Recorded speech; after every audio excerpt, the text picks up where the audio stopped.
Maybe I should ask if Zachary Tanner plowed. Haven't asked. Oh, now I've lost the Zoom. It's like a driveway. Damn, all right, recording. Oh, we need microphones. So we good? Hang on, we need microphones. We're live, but we just, hang on. Just forgot all about them. I think that was in my computer for some of the attachments, but Well, I just sent them.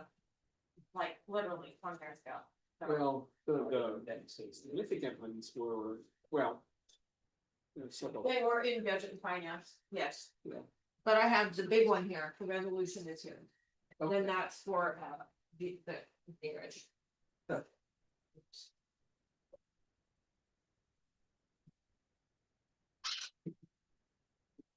I don't.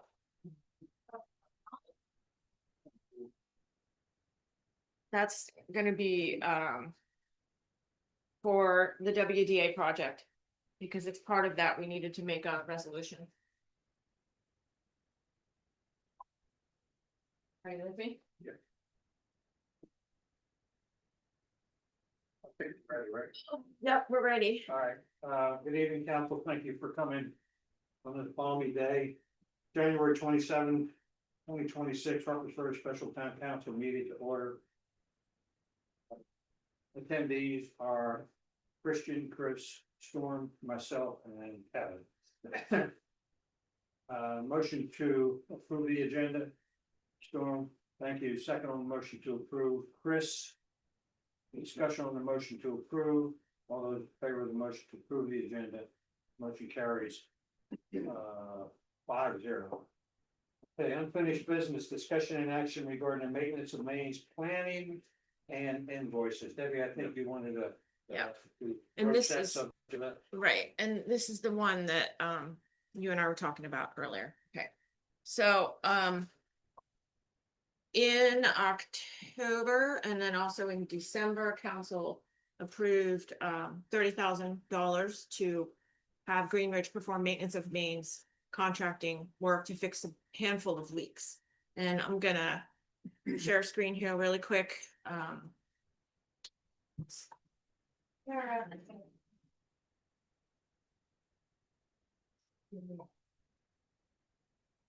Not very pretty. Jesse? All right, is that okay? Let me Yep. pull up a. Yeah. All right, so.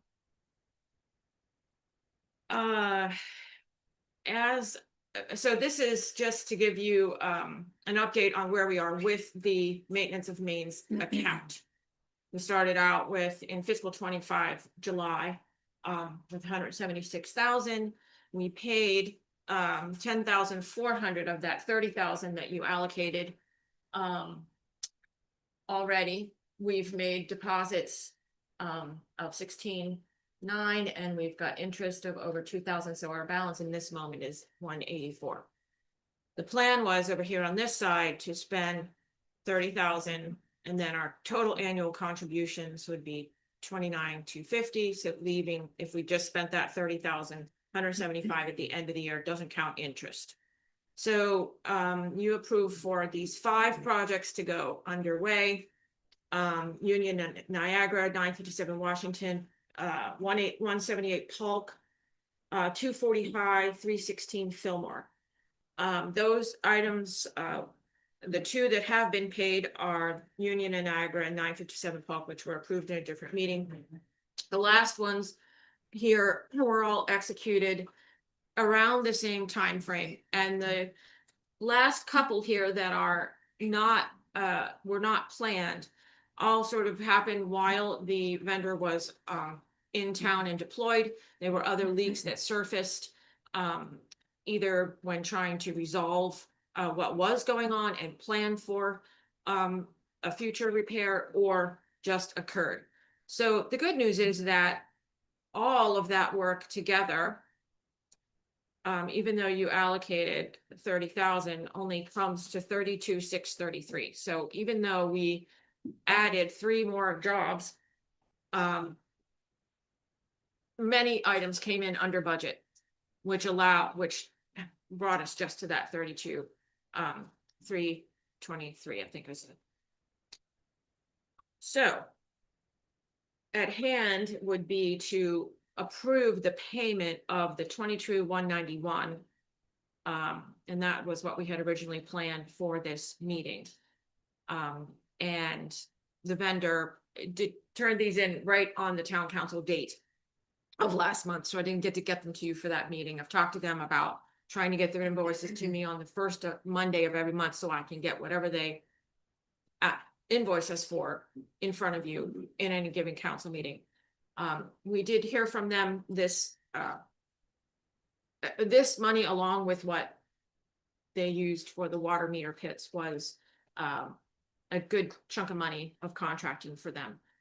We did hear from them this week, and do you want to address that? Yeah, how much was that? 18,966. Yeah, so this week we did hear from them requesting payment, since we had previously approved, what was it? Up to Up to 30,000, 30K, and their requested was 18 and some change. right? I made the decision to approve that, because for a variety of reasons, but mainly from the standpoint that they have been a good vendor for us. They have been there, and I felt that under the circumstances, I thought it was important that I exerted some authority and approved the check. Normally, we would have brought it here, but there were some extenuating circumstances about this, and I'd be glad to discuss with you, any of you, off the record. It's not necessary to bring it into the public view, but there was nothing untoward about what was done. We followed everything, and they're an important commodity for us. I don't know if any of you saw what was going on, but it was 8 degrees outside, and they had 2 workers in a hole with the water busted, and it was just awful. I think Jacob was in there too. Wasn't a pretty sight. So anyway, that's what I did, just to let you know, full disclosure.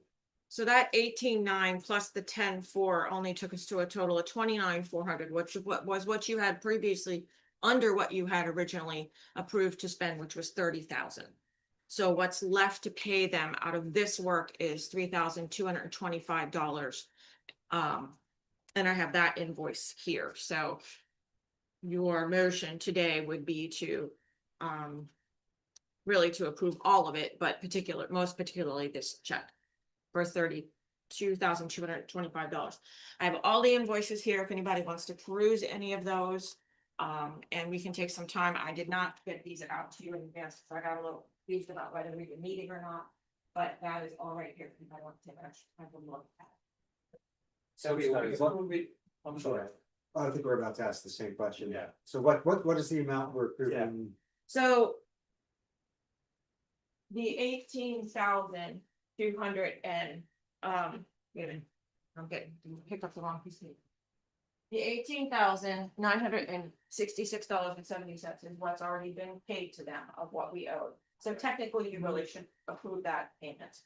And then also you would approve this $3,225 check. Oh, sorry, what was that number again? 3,225. On those?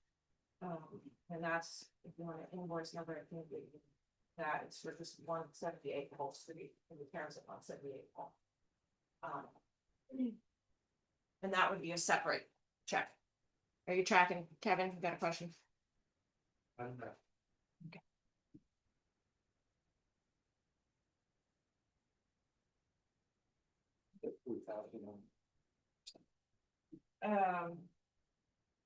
Probably this one where the information got carried over to the back.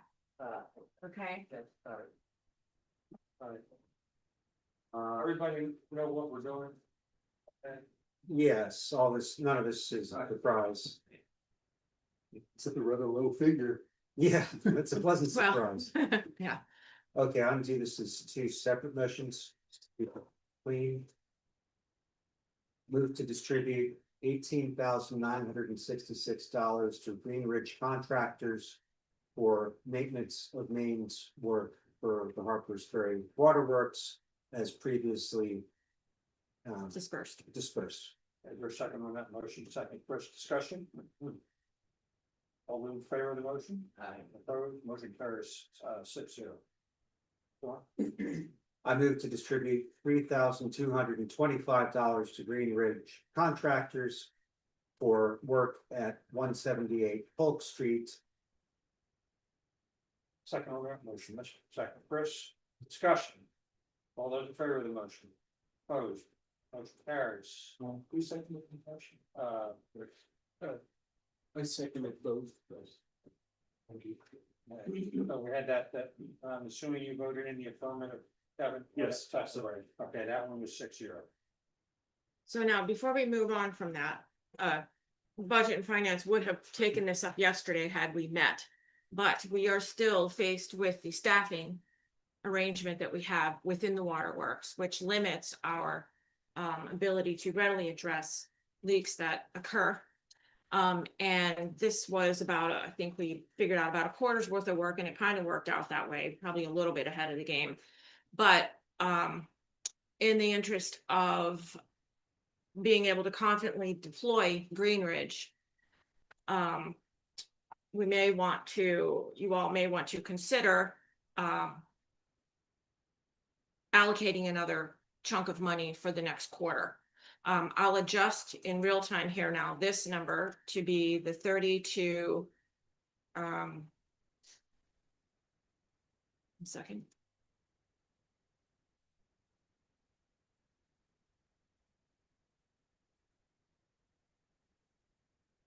All right, so assuming that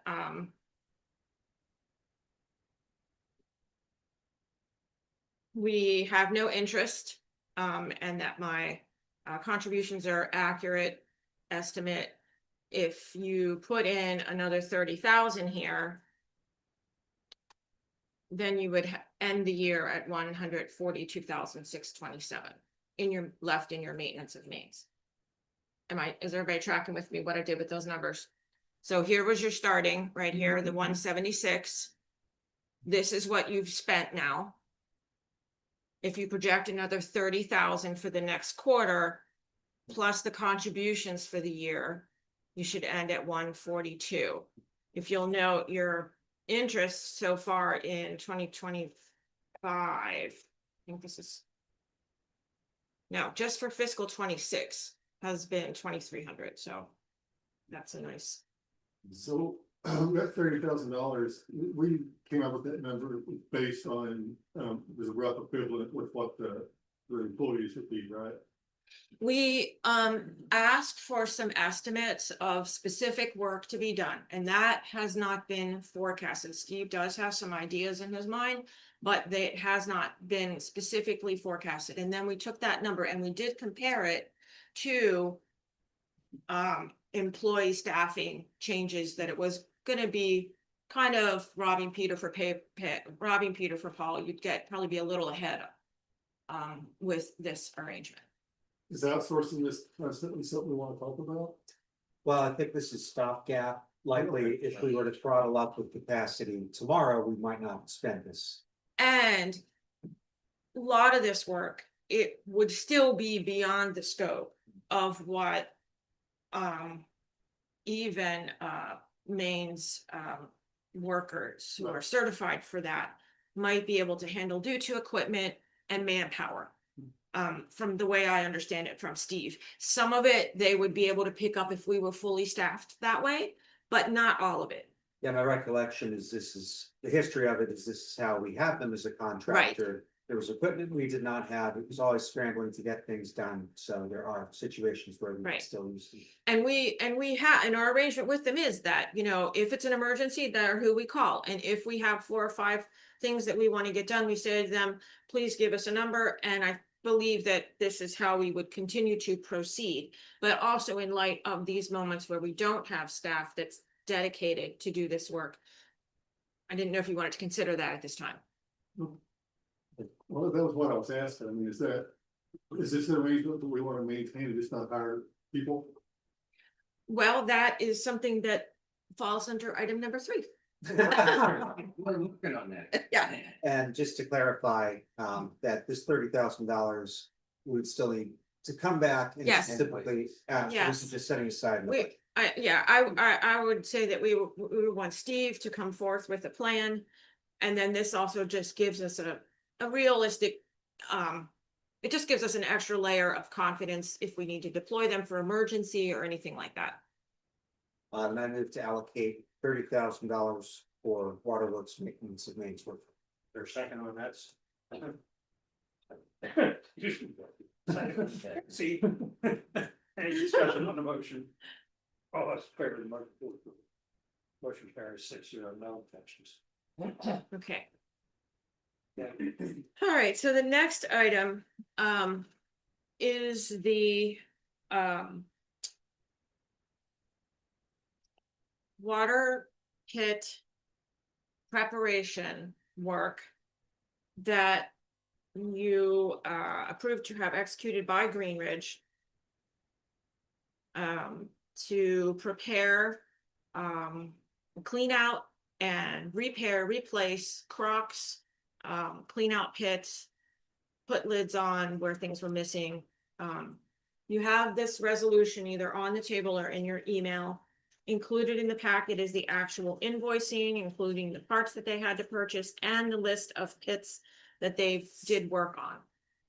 And at the back of the packet is since this is coming from the Water Development Authority Yeah. project, not their money, but the project, you will see an updated summary of where we are with the monies of the CNB loan that's left sitting in the account.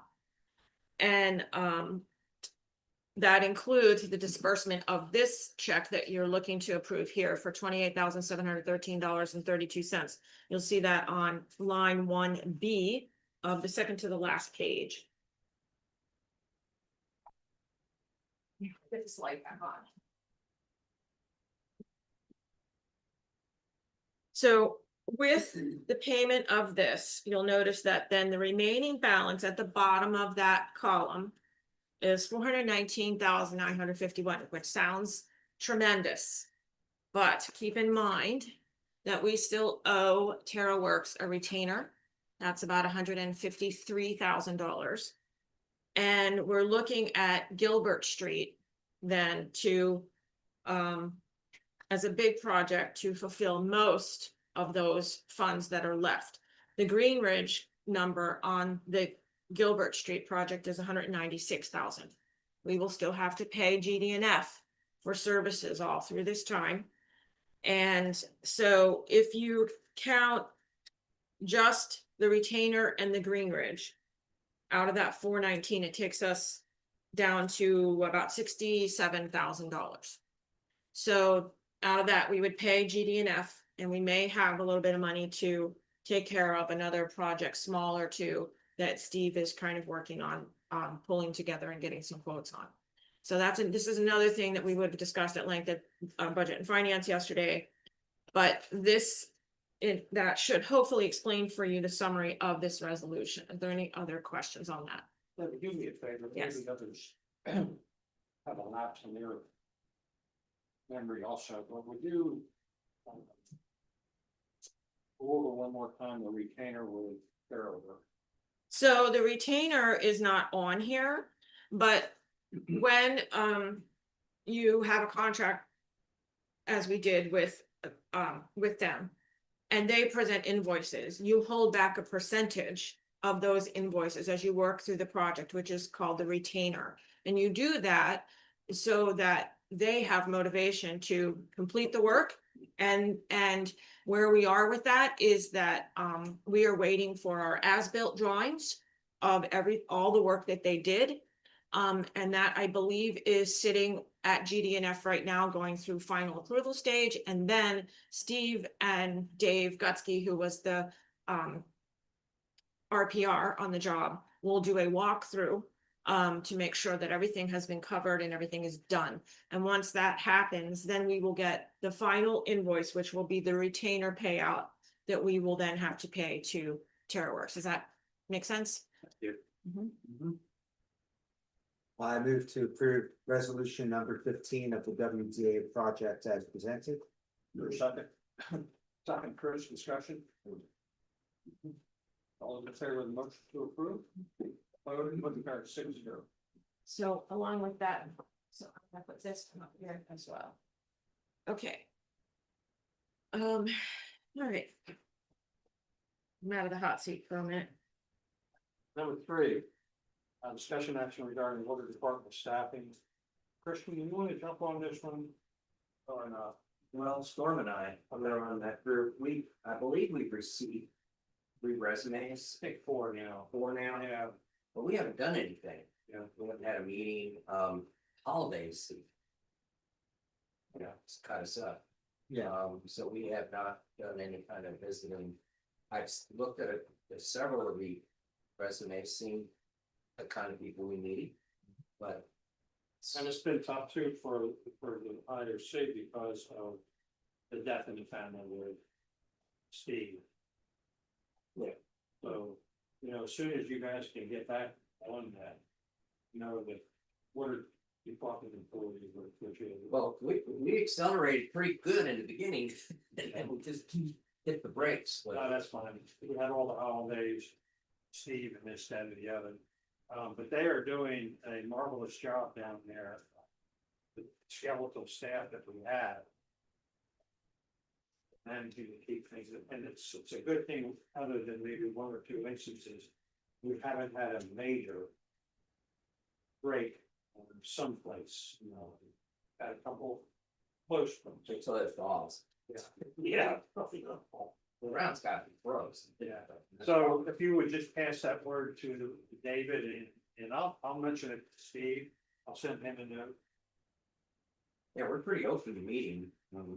Yeah, can I set it back then? And then we will do complete background investigations. This time, we'll pay the piper, but we'll do the complete background investigation. Yeah, that is important. Is that for all of the candidates or the final candidate? I would think the final candidate. We hadn't really talked about it. Wanting to waste money. I think it'd be a better way. Yeah. Anything else on that? Maybe if things are going that well, I mean, is permanently outsourcing these jobs something we want to talk about? I think we'd want to ask the PWA, their estimation of that, because there may be tasks, probably are, that would not be suitable for the contractor, and there won't be as much meter reading, but other things that are maybe outside the scope, but not really sure, it's worth asking. I Yeah, I think think it is worth asking. I'll just say that I believe he does have a vision about where things will go, given the change in meters that we're going to be seeing here. That will largely change the dynamic of staff requirements. And I think he does have a vision about that, but I think you're right that will inform the type of person that you would hire. And there's a lot of manpower just for me. A lot of manpower. A lot of- So we're getting there. We're very close. We are. And to that end, I'll say that, because I didn't tell you about it, when we were talking about the meter pits, but tomorrow is the pre-construction meeting for the meter project. So we are starting to move along. Yeah. Okay, number 4, discussion action regarding streets and ground engineering to improve and replace you. So I'm gonna pick that one up. Some brainstorming occurred after the council meeting last time. And the idea came forth that's similar to the arrangement that we have with our maintenance of mains contractor. Perhaps we should have this kind of arrangement with an engineering firm to kind of be on call for us and to help us plan out what needs to be done, or if things need to be done, et cetera, et cetera. So, the mayor and I think maybe Jesse and Storm and I had some discussions with various and sundry people. And I talked to GDNF, who is our engineer for the water department. And we got a handful of names of engineering firms that should be able to do this kind of work for us. And in following up on that as well, I talked to Region 9. And Jennifer said, oh, yes. And I have a notice that you can put in the newspaper. And here's a process for selecting them. And go. And I will stand alongside you and make sure it's done right. So I really have like a notice to go in the newspaper and a process to follow. The process would be similar to what we've done in the past, but it allows a period of interviewing, which I think is also excellent. Interviewing, like if you, this request asks for interested firms to provide information, then interviews are set up. 3 are selected as the top ones, and then a negotiation occurs after the 3 interviews of first the top one to see if you can come to a rate agreement. If that doesn't work out, then the second and then the third top 3 selections. So this is how GDNF was selected back in many years ago. And so that'll happen really fast. So we're not hiring an individual, we're hiring a firm. Yeah, to just be like on retainer with us. So- And yeah, Whoever they got up next on helps out. right. And most of them seem to have, and we've at least, well, the 3 that we've been told, suggested to us, all have what they call streets and grounds engineering available to them, which is what we're looking for.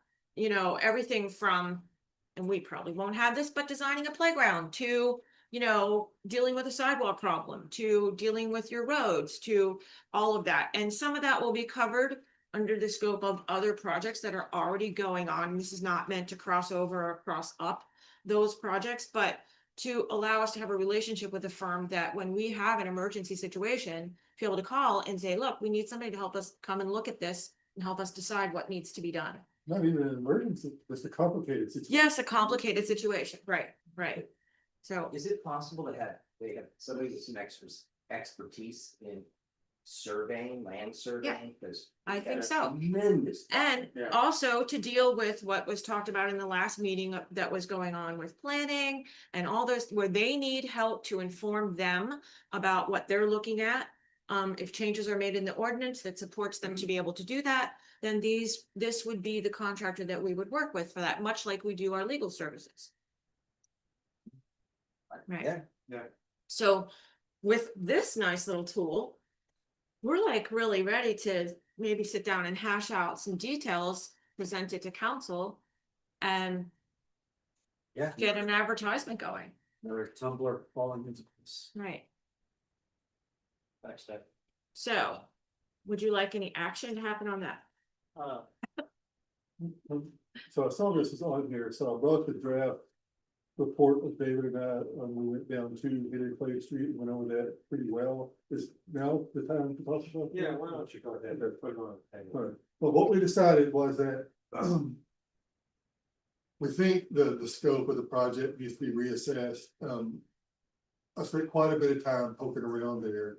And I think we've jumped all the way to the most complicated, most expensive solution imaginable. And we'd be better served if we started smaller and asking some folks, approaching it just from, can you come repair this road for us? We'll leave it at that, let them come and look at it and say, oh, no, this is what needs to happen, and kind of go from there. You know, there's 38,900 miles of road in West Virginia. 30-something% of that is side hill construction, just like Henry Clay. And it doesn't make sense to me that you have to have a comprehensively engineered solution for all of that. It just, nobody would be able to go anywhere in the state. And it may be that we end up right back at the place we are now. But it doesn't make sense to just jump right through that. We need to have some, you know, it's financially responsible to have somebody else come look at it with a different perspective on it. And it may be that you know, the local papers say, hey, yeah, we do this all the time, and they have a solution on hand. We also think that for extending the timeline on this. There's two things. One is, yes, it is a problem that has to be fixed. You know, barring some kind of major weather event, it's not gonna fall off and crush the daycare tomorrow. So, you know, we can turn the heat down on that. But also, we could stretch that out even further if we put, kind of like we're talking about putting in the post office parking lot, those, flexible posts. We just bolt them right to the concrete where the road's slipping. And keep vehicles off of those low dipped out spots. And the road's only one lane anyway. It's officially 2 lane, but practically it's only one. So putting some of these up at this end of Henry Clay is not going to affect. You know, there's 3 houses, they can surely see who's coming. And then, you know, that would give us a lot of extra time, you know, it's incremental, but every time a car goes over that, it's a little bit more. And if we keep them off of that, that'll buy us quite a bit of time. And the last thing was, you know, I think we'll be pretty aggressive with contacting these local pavers and these small mom and pop operations.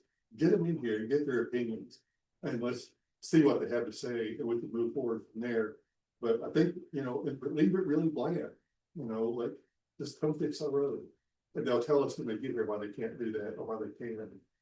And like I said, we should be aggressive about it, you know, call them on the phone, send somebody around and knock on doors, which I'm happy to do. If, you know, if it's allowable, you know, I'll go knock on doors.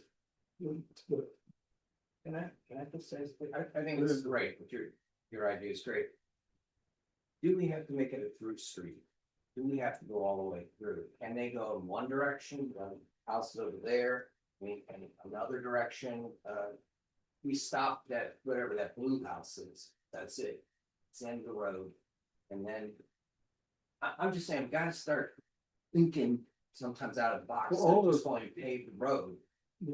so all those houses have to have, you know, they could come from one way or the other. But they're still gonna be traversing right by the damaged part of the road, no matter which way we go. Where is it exactly? It's on this end of Henry Clay where well, it's not Wiggum, what's his name?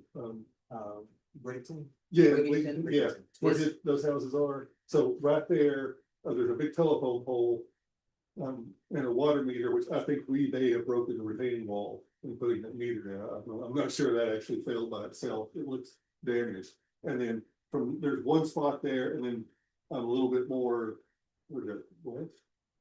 A little more up the hill, there's another section where the roads. Since we do have a paper street that comes down on it. Yeah. I mean, we should sometimes think out of the box sometimes, I need to change the road.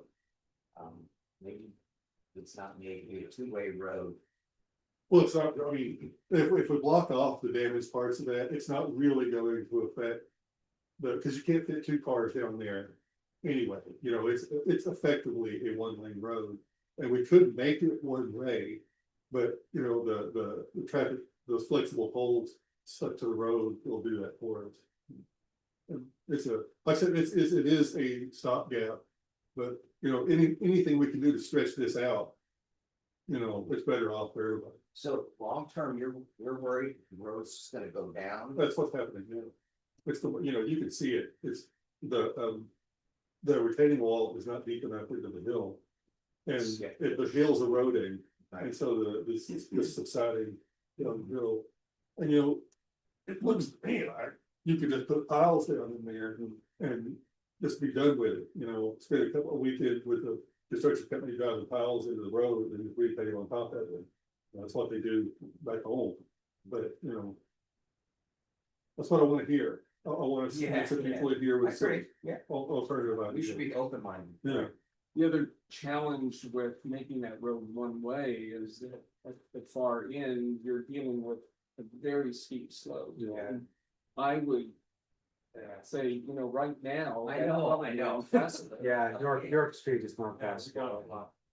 So there's 4 houses on that road, after it gets steep, and they're gonna treat it however they want to. I mean, we could put a sign up and say it was 1 way or whatever, and they're just gonna drive on it how they want. You know, I think physically keeping them off of the damaged area is you know, doesn't give them the choice to disobey the sign. Yeah. You know, they just have to. You have a proposed initial action that you want to put on the table for us? Well, yeah, I'll propose that we, install the traffic delineators on, is it the western end of, Henry Clay Street? I guess it's the north, Or, north-south facing the river. yeah, Right. yeah, install flexible traffic delineators on the damaged segments of Henry Clay Street. Second, if that was a motion. Yep, that's it. Yes, Storm, you see, these aren't very costly. No. Couple $100 or whatever. Yeah. And you know, Larry is definitely capable of installing these himself. It's just 3 holes in the ground and some screws. He'll learn that here first. Oh, yeah, So we have a motion, we have a second for Storm, the rest discussion. All those in Just favor- wanted to point out that. Can we vote first on that stuff? No, go ahead and give discussion. I talked to Carrie the other day, and I think it's common knowledge that their property at the end there, well, the had the damage. Currently, that's been settled, and so, my building may or may not be there anymore. So, yeah. Can we do that? Yeah, I didn't count it. So there are 5 houses on that road. Yeah, it's one less. Lot structures. Yeah, other discussion, all those in favor of the motion? Opposed, motion carries 6-0. And I will send you some measurements and some. Yep, and then I'll get Larry. Do we also need a motion to move forward on bids? Anything that, Creating a bid and. Would you just want me to go back to budget Oh, and finance or? Yeah, we'll be having budget and finance. Within the next week or so. We could do, To take it and then take it back to council. yeah. Okay, alright. And I have an extensive list of Okay. pavers, including the one that we talked about, but from that other work, yep. So I don't know who's gonna be contacting anybody, but. I have a list. Anything from them? Let's go to number 5, discussion action regarding cellular and Wi-Fi signal boosting for public access. Christian, do you have anything on that? Other than, Melissa has been working on, I know Jesse has some information, and I talked to Brian Gray a week or so ago. But, I think we really just need to have everybody gathered together. This continues to haunt us. I can say a whole lot about this. Yeah. So, you know, I know we established a committee for telecommunications reliability. We haven't done anything with that formally because we don't want to do it in the winter when we have the best cell phone service that we have. You know, so I have surveys already created with mailing lists to go to residents and to business owners. And they're designed to get, you know, feedback on the effects of, you know, cell phone service. All those will go out. I'm thinking March or April, whenever traffic picks back up, because right now. You know, so the whole idea is that people fill out these surveys, compile that information, and then we will take that to our state house representative and our federal representatives, and lean on really hard, and that has been effective. Like Monongahela County, it worked for them to do this. You know, you got to get the Verizon. Nobody's interested really because the closest available backhaul, which is the thing that makes the wireless networks work, is across the river in Maryland.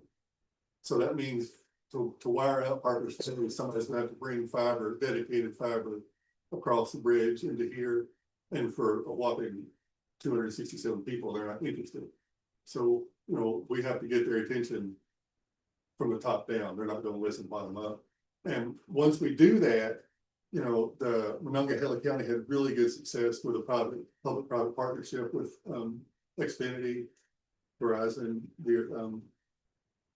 Verizon's also there, Verizon is much more open to, expansion, you know, than Xfinity, but, the Wi-Fi and cell service are radically different things. We do not qualify for any kind of municipal Wi-Fi program, that we would have to build that out from the ground up. Usually, you know, like when we were in Chattanooga doing this, the minimum sign on, you had to have a commit of 10,000 customers.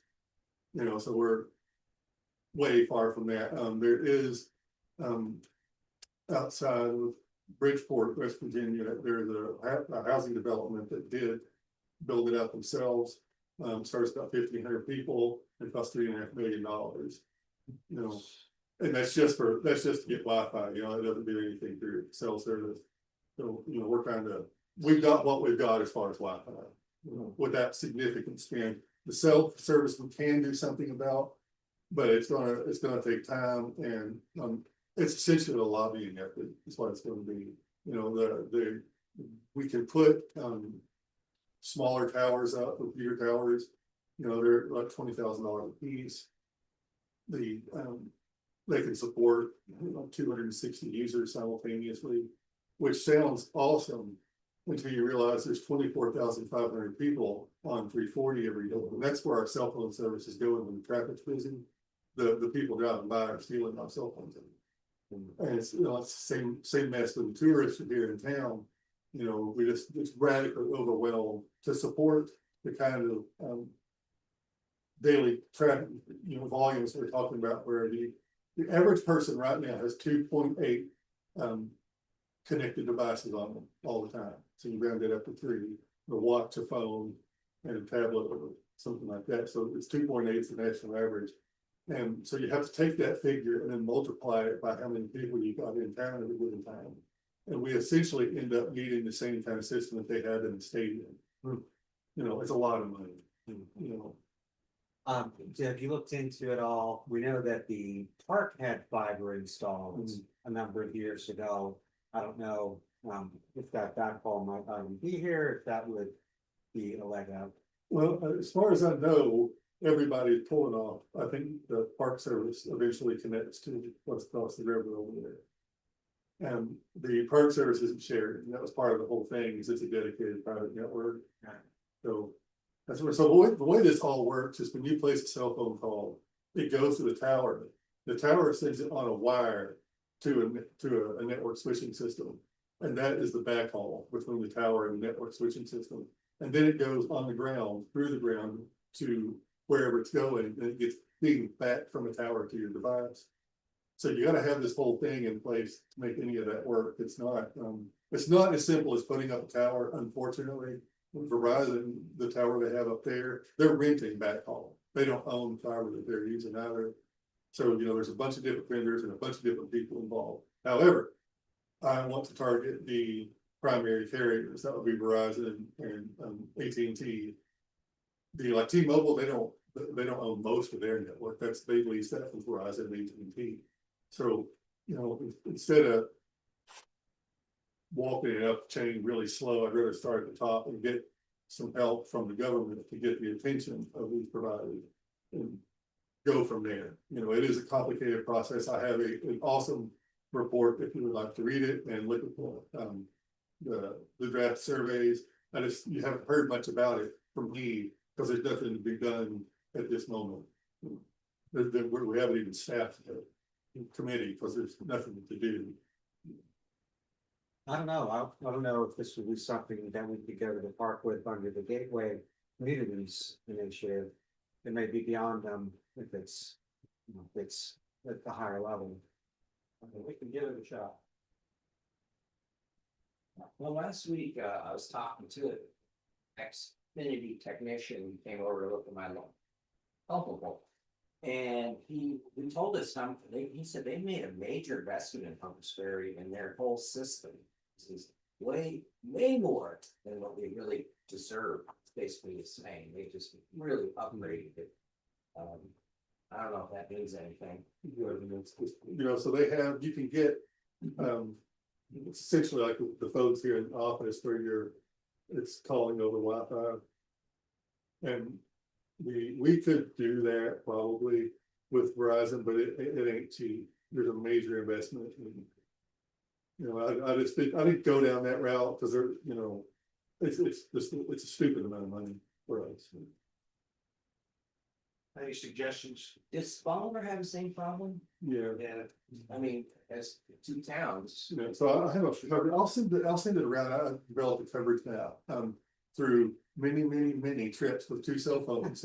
Testing actual connection and signal, strength, and on 2 different carriers, and. You know, we're at the edge of a hole, like nobody wants to do anything in West Virginia. For a variety of reasons, one of which is that it's.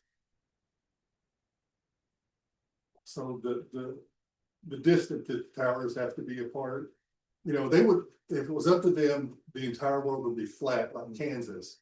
And they could do 5 towers and cover the whole state. Well, here, there are 4 towers within, you know, a quarter mile here, just over a quarter mile. And, but none of those work independently, they all have to see the next one, so it's a huge investment, and it's like that through the whole state.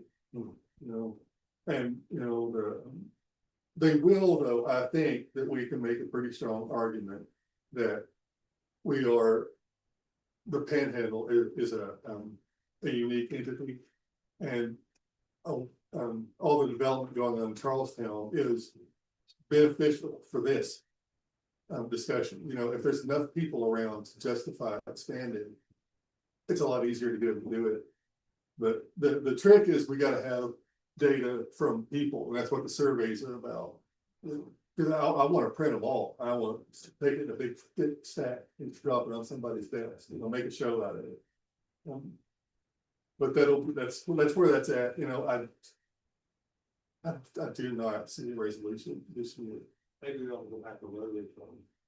I've got no problem with that. You know, I know more code to do. But you know, I do not see, we can do boosters.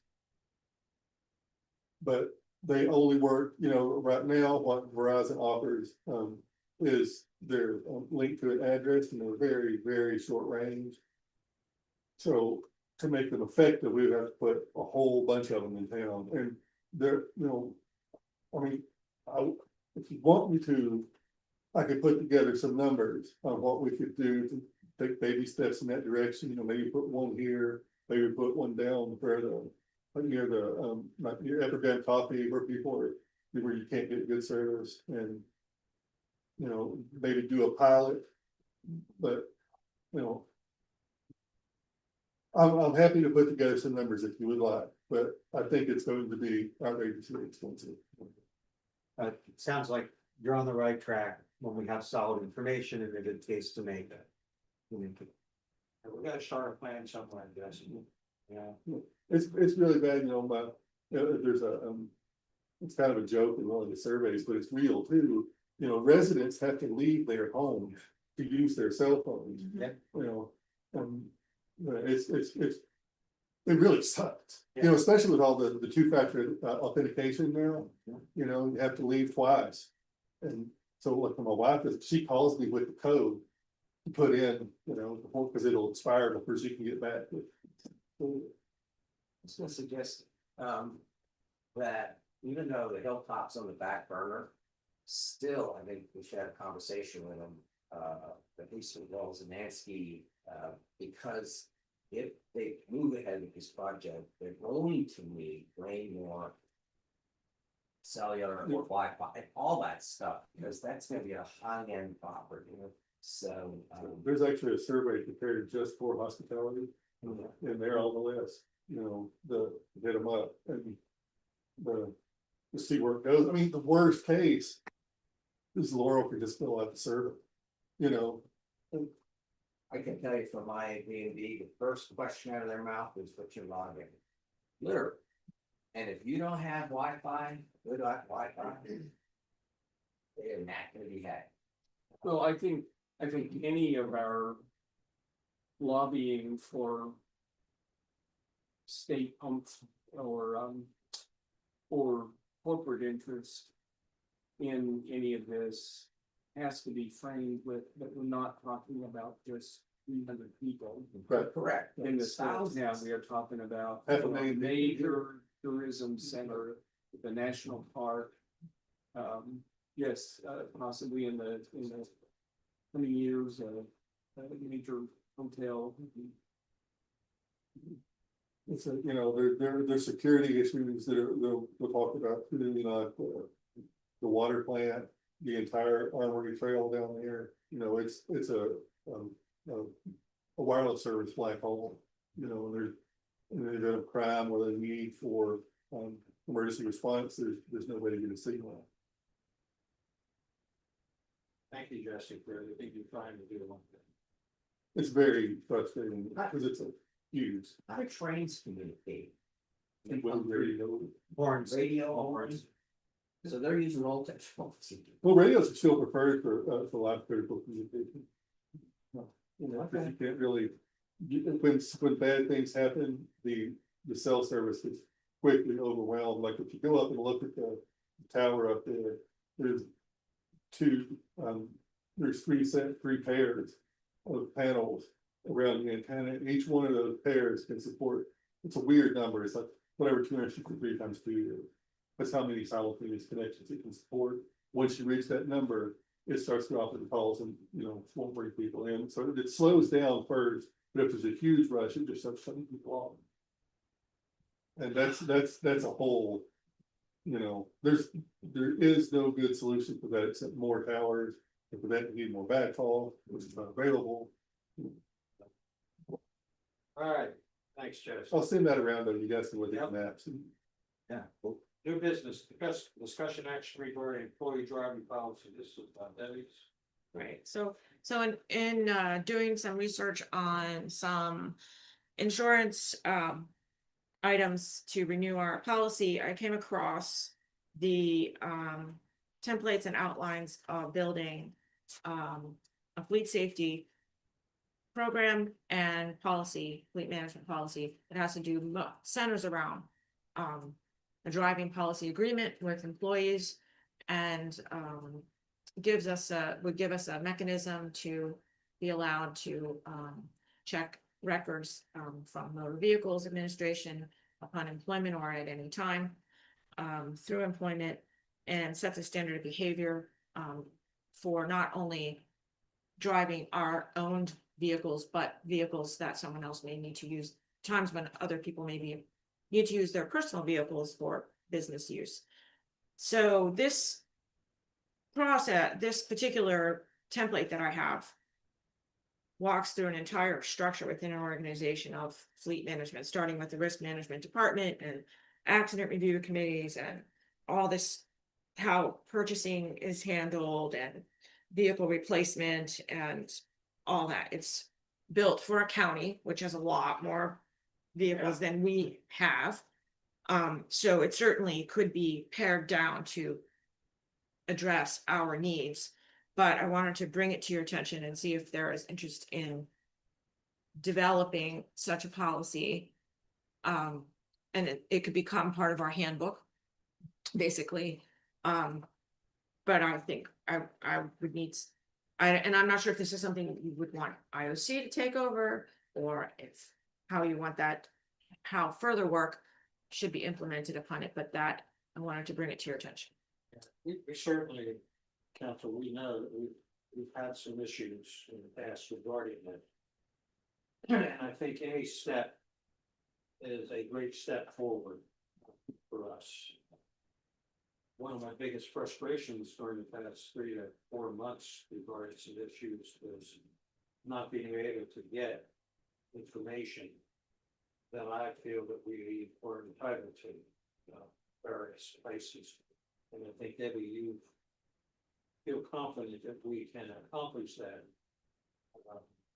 Rightfully so, for our needs here. Mhm. And it has been frustrating for me, with, certain things that we were confronted with.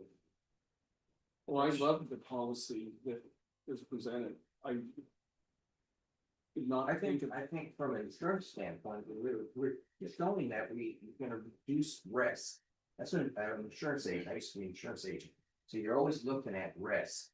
And if you can have clean driver's records in your fleet, and then in the repeat drivers, and you have, and you're checking once in a while, and you're doing all this, you're more apt to get, you know, a better rate. Than somebody else that doesn't do this. And And I- policies also shape behavior. Did I send the policy to budget and finance, the draft? Okay, so Yes. council hasn't seen that yet, because it was in the budget and finance, but didn't happen. So, yeah, but it's a full on thing. So, you know, it reduces our policy, reduces our liability in Yes. the event of something. Which, you know, not having a policy, if something happened, we'd be doomed, you know. I think Storm just said, or Chris, I think they're on the policy shape behavior. And, well, there's a lot of truth to that. So if it's gonna be before budget and finance, maybe we don't need to commit it anywhere else, right? Let's start there. I think IOC will want to see it. Yeah, I think so, but I think if you could look at it first and see what is essential. In this Yeah, template here, what's not.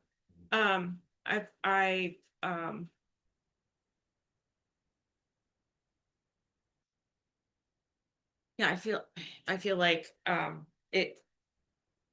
it could start there. I'd like to see, oh, it's only January. Okay, so I'd like, it is part of our questionnaire on, the insurance renewal is to, you know, do you have said policy? So, I think if we could try to, I think there's so much here that we could easily carve it out and have something in place by February, which I think would be really good.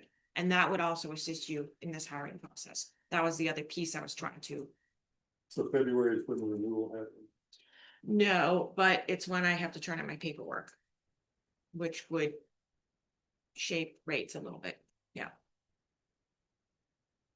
And that would be part of the check of the hiring of the employee. Check the driving record. So if budget and finance looked at it next week and then asked council to do something with it in the February meeting. Well, I may be misremembering, but, I was thinking I only saw it with the council. Documents, not the, not the finance. Oh, you know what? I don't think it was. I hadn't seen it. No, I I'm didn't- so confused. I'm sorry, the snowstorm mean, just really has me. I came ready to, with enthusiasm, to pass it. Oh, Yeah. Okay, so then, so I gave it to Patty to give for the council meeting. That's what happened. Oh, I see, I wasn't as behind as I thought I was. All right. I mean, the only question I had was, that there was that focus on the not driving home, and did we need to tailor something for the police? Yeah, and this allows for that to happen. Yeah, I mean, I think this is more. I think we can have a more streamlined set of responsibilities. Mhm. I don't think it needs to be quite as in-depth as this because we don't have that many departments, right? So. I guess I was just thinking that would be something we would need to tend to. Yeah, maybe some editing, but I, you know, I thought when I looked it over, you know, it does not have anything that would not be concerning. And I could not think of anything that would be concerning to us that was not there, you know, so anyway, you know, I'm willing to look at it some more, but I'm also ready to. Maybe we could adopt it as presented, but commit it to IOC for further refinements. Not ideal to adopt a policy that we expect Well- to change. Sample county. Yeah, we We're talked not about that. quite ready. We could change our name to sample county. Sample county. We need, It's done. Yeah. I mean- Finance is gonna meet next week. But, oh, that's right, we can change the agenda. Yeah. We can add it to the budget. Okay. well, I think it's on the agenda, but yeah, we can, and I'd be willing to, I don't know when we're gonna have that meeting, but I'd be willing to sit down with somebody and just. I just don't wanna do all that carving on my own without somebody else helping. Yes. Anything else on that? Motion to adjourn, we have a motion to adjourn from Chris, we have a second from Christian, all those in favor? Opposed, motion, we are adjourned, Kevin, at